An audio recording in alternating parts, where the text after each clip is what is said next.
scored a try on that left-hand side. What happened?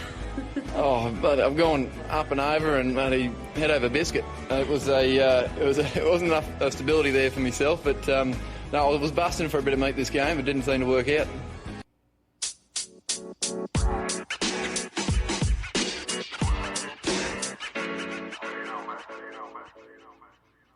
Hello, cheers, and welcome once again to the Scrum of the Earth podcast, the weekly show for news, reviews, great interviews, and so much more, all about the world of rugby. My name is David Lawrence. I'm an American rugby fan who follows the game wherever I can find it all over the globe. If you'd like to get in touch, well, I'm easy to find on all your socials, and you can always just drop an email to thescrumoftheearth@gmail.com. Well, we had an insane amount of rugby to go over this week, so let's get this thing on the road. So, starting as always with our current updates, and not a lot to report on the home front this week. My partner and I are busy with work, and our son is busy with third grade. So not to take it down a notch here, but this past week actually marked the anniversary of 9/11 here in the U.S., and my partner is actually performing in a play that opened this weekend that looks at some of the human stories surrounding that fateful day.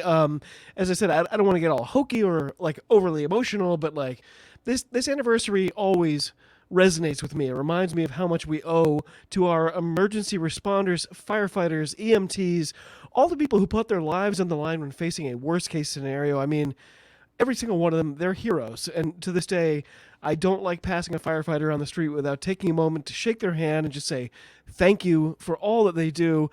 9/11 changed everything in this country, and to me, it kind of still feels like we're still trying to recover, maybe, and I'm not sure we're doing a great job of it. It's too good. People have to know. Well, no, it's not good news this week, and you know what?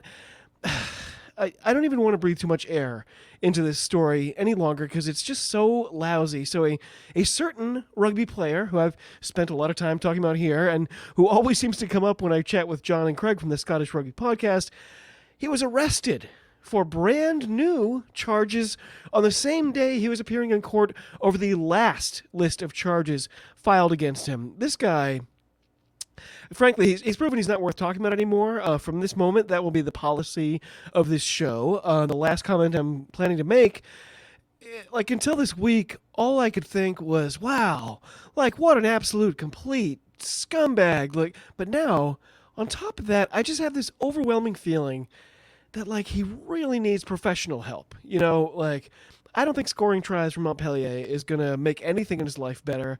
I think he needs to take a massive reset and have some serious therapy because he's just clearly not coping with life very well at the moment. He's caused so much pain and distress to the people around him.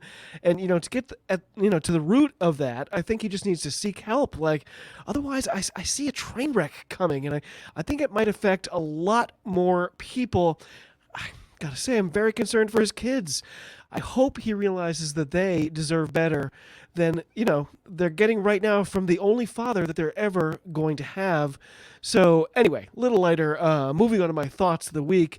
The thoughts of this week are on rugby players who tried to make it in the NFL. Nope, not that guy. The other guy who is back in England and is ironically playing for Gloucester this year. So quoting here, quote, Christian Wade has boldly suggested that he can become the Premiership's all-time record try scorer in his first season at Gloucester. The 33-year-old is poised for his first top-flight campaign since quitting Wasps in the early stages of the 2018-19 season for a shot at making American football's NFL. Having spent 3 years at the Buffalo Bills, Wade returned to rugby with Racing 92 in 2022, and after 2 seasons in Paris, he has now come back to England where he claims he has unfinished business. Winning the Premiership title with Gloucester is considered a very long shot, but catching the try record mark currently held by the retired Chris Ashton could be within his grasp. Ashton called it quits with 101 tries, and currently Wade is in 5th place with 82. Interesting. So Wade's Gloucester boss, George Kivington, has backed his new signing to tear it up on his return to England and surpass Ashton's record, telling Rugby Pass, quote, "There's no reason why not. He's obviously a bit older and whatnot, but he's a brilliant pro. He works extremely hard. He looks after himself. He's diligent. He's learning the plays. It'll be interesting to see how he fits back into the Premiership, but I don't see why he couldn't achieve that," unquote. So I got to say, like, I love it when players make really bold predictions like this one. And, it would be a pretty cool feather for his helmet / scrum cap. So I personally, I'm hoping it works out for him. Anyway, that of course brings us to our reviews. We had a ton of action to cover this week. As is our tradition, we are going to start with the internationals. The biggest fixture for me, of course, was the Eagles facing Fiji, but there were a ton of great fixtures for the women, and as Friday loomed, frankly, I wasn't even sure if I was going to be able to watch any of them. It's really hard to parse out sometimes. Anyway, in the Pacific Nations Cup, we started the weekend with a battle of the red and white. It was Tonga versus Canada. And by the way, you had to think Tonga would be salivating over the prospect of playing the only team in this comp that has looked dramatically more shambolic than they have. Canada, they did strike first, but Tonga, they were too much for them by the end. Gotta say, Canada looked better than I expected. They certainly scored more than we would end up scoring on the day, but, a bit more on that soon. Tonga, they were delighted not to finish bottom of the table, getting a 17-30 victory in front of frankly, a sparsely attended stadium. Soon after that, it was Fiji, nominally hosting my USA Eagles. I didn't have a ton of confidence coming into this match, I admit. I was nonplussed by the selection of our matchday 23 as well, but, hey, upsets happen, right? So, not a high-scoring game through the first 40 minutes. The only try went to Fiji. They got another early in the second half, despite what looked like, a pretty clear forward pass to me. The problem, of course, was never the officiating, though. The problem was that our attack has no cohesion. We never managed to get a try at all. We didn't even score a point after that early penalty kick. I'm very worried about where we are right now, not because I worry about our talent, but I don't know when we'll have a chance to coalesce and become that coherent unit that we need to be. We just don't have the reps under our belts, and I don't know how or when we're going to get them. It's really worrying. Final score 22-3. Ouch. The other semifinal, of course, though, was Samoa versus Japan. Japan really made a statement, taking down Samoa pretty convincingly. They are surely enjoying what is clearly a marked home field advantage. So after a 27-49 win this weekend, they will face off against Tonga. No, they won't. It'll be Fiji, right? At the Hanazono Stadium in Higashi, Osaka, which, by the way, is, of course, the country's oldest purpose-built rugby stadium. It'll be celebrating 100 years in 2029. My Eagles will face Samoa for a potential third-place finish, but if we play like we did this weekend, as they say in New York, forget about it. Anyway, elsewhere, we had some amazing fixtures lined up in the women's game. By the way, a quick note, it's 2024. Can we make it a little easier to find and watch these games? Like, I shouldn't be pestering my friend Rugby Julia about how to, set up a VPN or what sketchy pirate site might carry something. Can we accept this is a mainstream sport? Anyway, we started the weekend with a rematch of the Rugby World Cup final between England and New Zealand. It was at the Allianz Stadium. I will never get tired of accurately calling it that. The Red Roses, they showed us all where they are right now, doubling up their guess 24-12. And I swear, as I was writing that down, I just got this chill thinking, is this the start of the biggest downturn in the history of New Zealand rugby? What if, as, Alice Soper, who recently suggested here on my show, said, she suggested the Black Ferns maybe are worse off because of winning the last World Cup, because it kind of gave them license not to fix anything or address any potential problems and just sort of let things continue as they are. Other teams are moving forward. Are the Black Ferns? I'm just not sure. And then, of course, for the men, Scott Robertson is the owner of a losing record overall. What if they drop a game to the Wallabies? My friends, we could be at the cusp of a new era, and if so, I am not looking forward to it.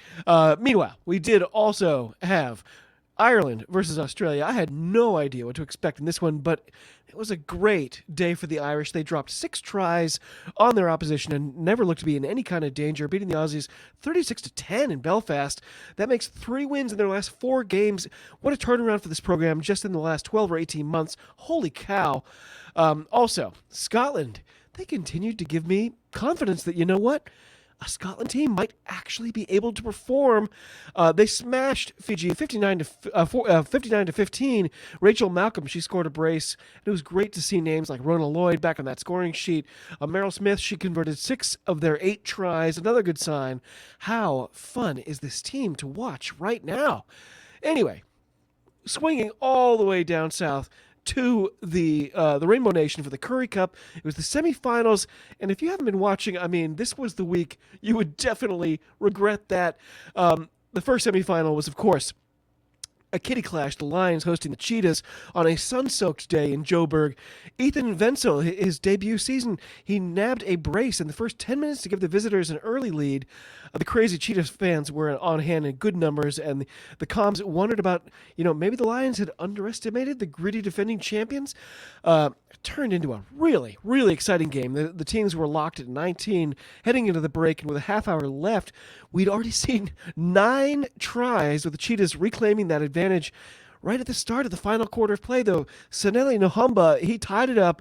It was only minutes later, though, that he was through for a go-ahead try. The Lions fans going out of their minds at that point. Last year's winners, I couldn't find a way to repeat this year, just dropping off a bit right when it mattered most. Nohamba, he might have been the difference maker. What a player. The Lions, they live to fight another day with a shot at the cup itself, winning in palindromic style, 43-34. And of course, holy cow, our other semifinal was the Bulls versus the Sharks. It was definitely as exciting as you could possibly want. The teams trading leads back and forth. Nobody too bothered to clamp down on defense in any way. A beautiful sort of semi-trick play at the lineup by Akker van der Merwe, who I recall from his time at the Sail Sharks, where they called him the Angry Warthog. His little move led to a beautiful try by the number 8. If you hadn't seen it, it's right after 20 minutes. I highly suggest you look it up.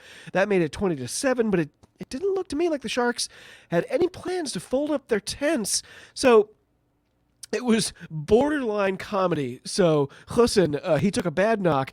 The ref walked over to him, just informed him that he could plainly see his nose was broken, like way out of whack broken. But Hussein, he cared not a jot or a tittle, and he calmly slotted a penalty on the stroke of halftime. Too good. The Bulls, they looked like they might pull away in the second half, but a yellow card to Marcel Coetzee, that muddied the waters a bit. So, as had been the case all day, however, the tables turned yet again. The Sharks found themselves up 3, despite being down to 13 players with only 6.5 minutes to go, and then another yellow card gave the hosts a 3-player advantage. Quote, "How do the Sharks approach these final minutes?" unquote, queried the comms. And I know, right? Andre Esterhuizen, he looked like he wanted his side to go down. Yet another player by the way he was arguing, but the ref had a little bit of mercy as Hussein, who hadn't come off, by the way. And I can tell you, the number of things that I'd be willing to keep doing after breaking my nose makes for a very short list. He lined up a shot to level the score. A strange call with 2.5 minutes to go, though. Like playing for extra time when you've got a 3-player advantage. It felt like lunacy to me, but there we were. Quote, "Nobody seems to be enjoying themselves right now," unquote, said the comms. They clearly hadn't asked me about it. Sure enough, it was extra time, and the Bulls, they had the lone score after an additional 15 minutes. How nutty was this game? In fact, that moment was when I noticed if they ended up level after the extra time, the winner would be awarded based on total number of tries, which could flip it. Was this about to be one of the craziest endings I'd ever witnessed in any sport? Anyway, a bit of wizardry from Trevor Nakanya allowed Lionel Cronje, the Silver Fox himself, to again level that score, but yet another yellow card against the visiting side gave Bota Chamberlain a shot to put the stamp on it for the Bulls, but it fell short. What a pendulum swing that was. If it had gone through, the Bulls, boom, that's it. They would have been in the final. But when it missed, it meant we were potentially going to tiebreakers, which meant the Sharks, they ended up our winners in an absolutely insane match. I can't believe how much time I've spent on it just now, but it just still doesn't feel like enough because it was so incredible. A 40-all draw would be enough for the Bizarro Sharks to earn a trip to Johannesburg next week for a showdown with the Lions. I'm officially in love with this wackadoodle competition. How much fun was this? Okay, That brings us over to the NPC. By the way, things are really heating up in the National Provincial Championship. In fact, this was round 6, which meant we're officially past that halfway mark. By the way, I was finally bothered to look up how the fixture list is created in the NPC, and I have to say, it's a bit crazy. I'm not going to take the time to go through it all now. I don't know, maybe before next season starts, we'll give it a look.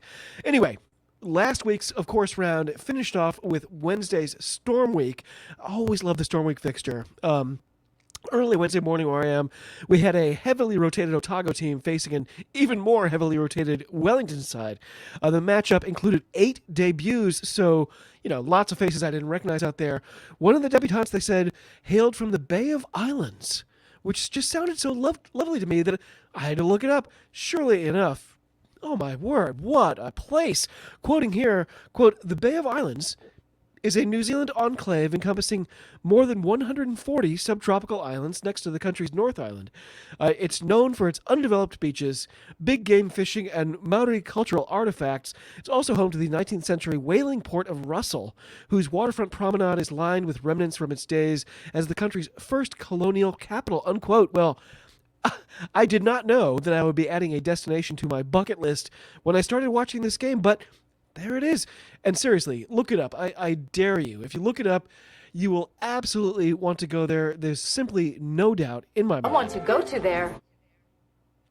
In any event, the game itself was a bit sloppy, as you'd guess, with the lack of experience out there, but it was incredibly close. Otago leading 14-13 at halftime.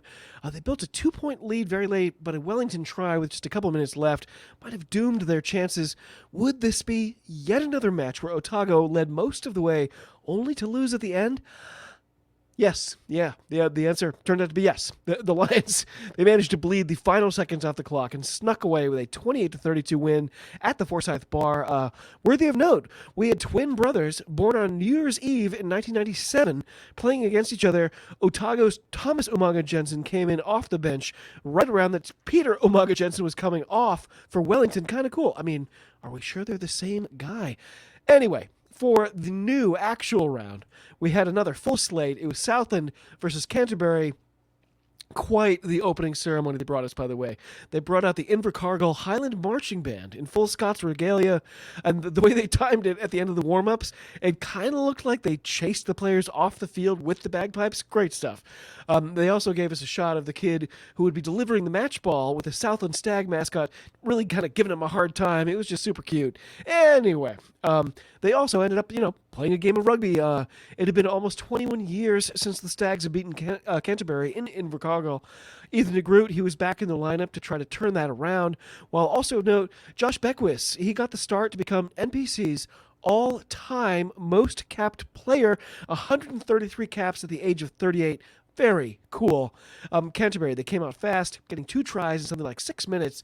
But the Stags, they fought back, tying the score at 17 after a half hour. Canterbury, however, they took full advantage of a yellow card and scored 3 tries in just that 10 minutes. Southland, they never really recovered from that. The Stags' drought when hosting Canterbury would continue. Losing would have been a really fun match, 29-41. Quote, "The score doesn't do justice to the Stags and how well they played tonight," unquote, said the comms, and I couldn't agree more. Anyway, then it was a huge matchup between the 2 4-win teams thus far. Bay of Plenty hosting Taranaki. It was, as they said, quote, "an anniversary of sorts," unquote, as the occasion marked 20 years since the first time Bay of Plenty had won the Ranfurly Shield. After 18 prior attempts, and a raft of former players were on hand, decked out in nice jackets and logos and such. By the way, this is all taken from their website, and I'm not sure, what the Ranfurly Shield has to do with this match because it wasn't involved at all. Anyway, mini side note, this weekend seemed to be Maori Culture Week in that they showed the Maori names for the teams and the venues, but sadly, they never explained it. Like, maybe they did as far as my limited broadcast version is here in the United States. Nothing about it. However, I did think it was worth noting Taranaki was the first team I saw this weekend whose name read exactly the same either way. Anyway, famous free jack Joe Johnston got his 7th try in 7 games for the Steelers. Natoa Akoi, he finally got a try. He'd racked up 12 in, just a few years before this, so it was good to see him finally getting back onto the score sheet. I just like that guy a lot. Anyway, 14-10 at the break. As we entered the final quarter, I thought, I mean, you're behind. That's what you get for leaving Patras on the bench. And sure enough, when he did come on, Potty immediately facilitated a try, but it was already too late. Quote, "There's no love lost between these two teams," unquote, said the comms. And I'm still honestly not sure what that means. All told, 33-20 and a potentially huge win for the hosts. After that, there was some serious MLR juju for the North Harbour game versus Manawatu. Mike Rogers' team still searching for their first win in over a year now, but it'd be at least another week. North Harbour put them to the sword, 58-19. Ouch. Waikato, they welcomed Hawke's Bay, whom I figured must still be livid at losing the Shield last weekend, so I was expecting them to come out with a bit of extra attitude. Of course, all predictions wrong or double your money back, as always. So it felt like the Magpies, I mean, I don't know, maybe they lost their spirit when they lost the Shield. Waikato just completely steamrolled them 36-5 by halftime. A complete letdown. They didn't even score a point in the second half, kind of USA Eagles style. And they went down hard to the Mulus 50-5 by the end. Counties Monaco, they were home for perpetually snake-bit Otago. Despite scoring first, Otago were down 21-10. As we approached the intermission, it was another disappointing day that makes two in the same week for the visitors, 45-17.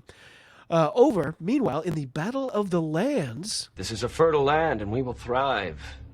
We will rule over all this land, and we will call it this land. It was Northland versus Auckland. It was another road win. The visitors taking down their hosts 17-24. Our clear game of the week, however, though, it had to be Tasman versus Wellington. It was the first time in their history that the Tasman Mako had possession of the Ranfurly Shield and would need to defend it. Wellington lost possession last year to the Magpies before the Mako took it off them, so there was kind of a backdoor revenge angle. After resting a lot of players for the Storm Week, the Lions looked loaded to make a good challenge. Tasman, to be honest, they looked a little nervous.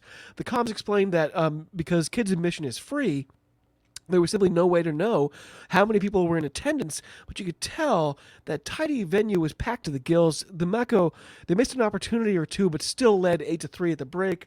Not a high-scoring one. Their lineout was an absolute shambles, and I wondered if the Shield might actually hinge on that. Just a couple of errant throws making the difference, but entering that final 20 minutes, Tasman, they led 16-10. The last time they'd faced the Lions with the Ranfurly Shield in play was only last year when they'd failed to score a point, leaving it on the table, so nerves were really high, I would imagine. An unreal try in the corner put the holders 2 scores ahead, and one last score saw at home a massive win in front of a pulsating crowd, 28-15. They would remain the only unbeaten team in the NPC this year. So good. They have at least a couple more defenses coming up. I'm going to look more closely at it and see what they've got. And 2 of them, I think, it'll be like Storm Week and then regular weekend. Could be difficult for them, but the Tasman Mako, new levels for them. Anyway, over in the FPC, I got to tell you, I am utterly baffled by the tail end of this season. Last week, the comms were saying we were coming into the semifinals this week, but of course, on the Blow Rugby schedule, they had 3 fixtures this weekend. How can that be? Moreover, their actual official website is a complete shambles, listing the same 3 games, but indicating that they're part of round 6, with then listings for rounds 7 through 10 still to come. And by the way, Waikato women have played 1 fewer game than every other team. It's my hope that the comms might explain a bit during the games this weekend or maybe next weekend, because other than what's right in front of me, I just don't know what to tell you. Whoever's in charge of that website, please wake up and do a few updates. Please, I'm begging you. In any event, Bay of Plenty Volcanics, they were at home to face Auckland. That was on Friday evening where I am, and wow, what a physical battle. For the first half hour, it was like the irresistible force versus the immovable object. The teams locked at 7 and no signs of any give either way. As soon as I'd written that down, though, kaboom, Auckland were like, oh yeah, this isn't going to be close. And they roared ahead 7-26 midway through the second half. Got to give Bay of Plenty some credit, though. They played really hard defense. They stayed in that fight. Got really good by the end. The home team down just 4 with, like 90 seconds to go. But there would be no miracle for the Volcanics this day. However, Auckland showing that grit, that experience to close it out so methodical, 24-29, and a good one by the end. So if you go by Google, It appears that Manawatu Cyclones destroyed North Harbour Hibiscus on Friday, also to the tune of a 72-point shutout. Woof! And there may or may not have been 3 other lopsided scores. Canterbury beating Hawke's Bay, Tui 36-7, Waikato women winning away at Counties Monaco 29-57, and Otago beating Wellington on the road as well 38-51.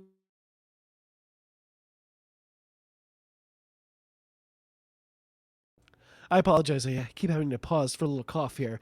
Might be the COVID. I'm definitely hoping not, because I definitely have to go to work tomorrow.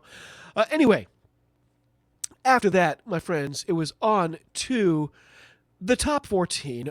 Meanwhile, it was round 2 of 943, if I have that right. So that given this week, we've already spent so much time in the Currie Cup. Just going to report the scores this week. It's my hope that we can get friend of the pod, Robbie Knock, back on to look at the top 14 and, really start to dig in. But for now, we're going to have to just give it the once-over. That meant we started with Toulon versus Cast, which turned out to be a squeaker. Toulon winning 30-28.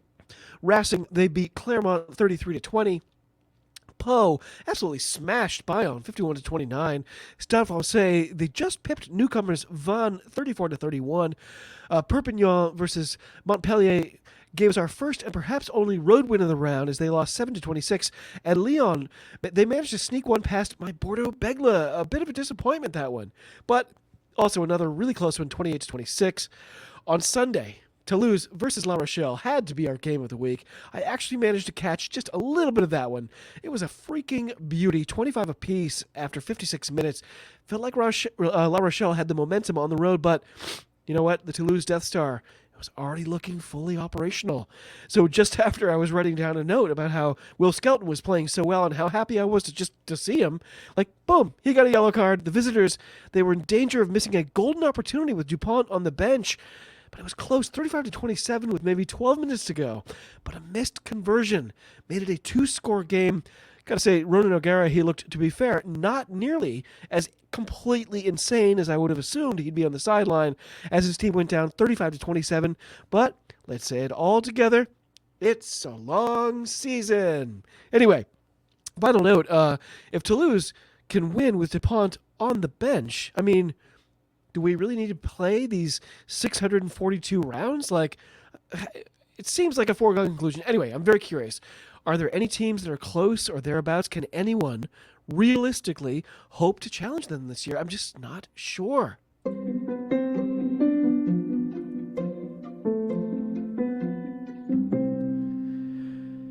Well, by the music, you'll know it's time for this week's Diamond in the Rough award. And this week, the award goes to Sanele Nohamba. Mr. Nohamba, why you were on the bench for the first part of your Lions' win in the semifinals over Cheetahs will forever be a mystery to me. But I guess all you needed was half a match or so to make the difference for your club. Your energy was there, your kicking was there, your decision-making, your defense.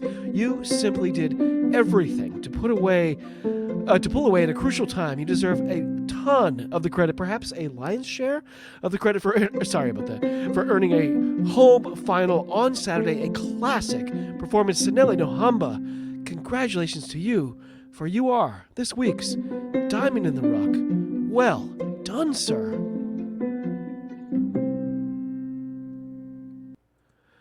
Okay, real quick, as I'm kind of feeling the time pressure, our updates and previews, that includes whatever round is going to be in the FPC, still unknown to me, round 7 of the NPC, the Currie Cup final, that's going to be so good, that should be fantastic. It'll be round 3 of the top 14, and incredibly, the URC and the Premiership are both starting back up. On top of all that, the boringly named Rugby Championship is back, which means the Wallabies will be hosting the All Blacks, the Pumas will be hosting the Springboks.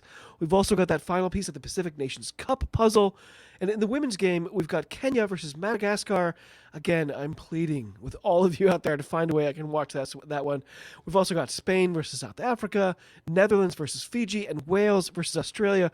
A fixture I honestly had no idea was coming. Let's face it, this is way too much stuff to cover completely. So stay tuned during the week for what are going to be, you could even vote on your games of the week. We'll try to highlight each of them for episode 166, and I'm really looking forward to it, and I probably should get some sleep.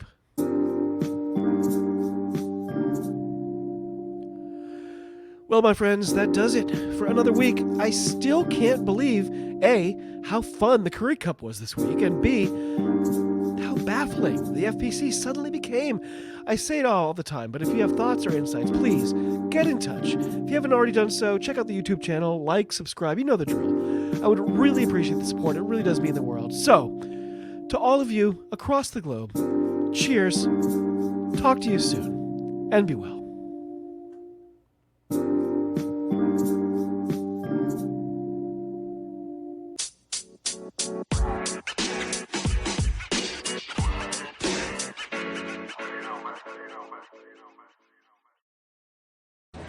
It gives me great pleasure to be here today. Oh, it does, Nate. You want to tempt the wrath of the whatever from high atop the thing?